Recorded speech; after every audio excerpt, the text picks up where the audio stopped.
how did I get started writing queer romantasy? It was actually all thanks to this tiny little novella right here, Dragon Lake. Backtracking a little bit, I was a childhood voracious reader. I read so much fantasy. I loved Aragon, I loved warrior cats.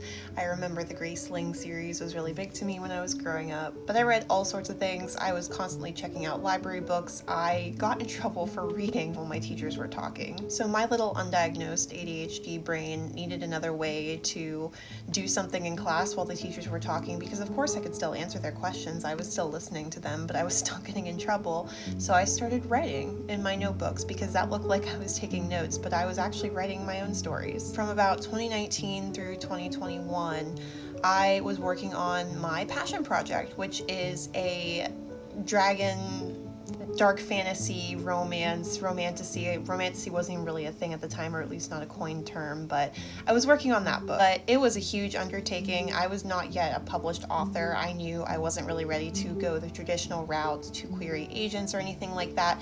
So I just wanted to be published, but I wanted to start with something smaller and more, accessible first for a newbie author. So I saw a call for what became Dragon Lake. It was an anthology where the prompt was rewrite a fairy tale, but insert a dragon into it. I wrote Swan Lake as if Odette was a dragon shifter instead of a swan. I did have word count restrictions, which is why this little book is so short, but I really loved working within that framework of taking an existing story and turning it into my own somehow. And shortly after Dragon Lake got published, I saw this cover being sold by Maria Spada Designs, and I thought, that looks perfect for a Peter Pan retelling, because there's these little sparkles, except make it spooky because there's all these thorny foresty things around it. And originally my idea for this retelling was to make a gender bent, so to make Peter a girl instead of a boy. But what I ended up writing was Peter as a trans boy instead. And I took that and ran with it. I had so much fun. It became an entire series accidentally. So that is my Curses of Never series. And then came The Hells of Notre Dame, which also originally started as a short story in an anthology. I think the prompt for this one, if I remember correctly, was literally just take a fairy tale and make it darker somehow. And I know The Hunchback of Notre Dame isn't really a fairy tale once again, but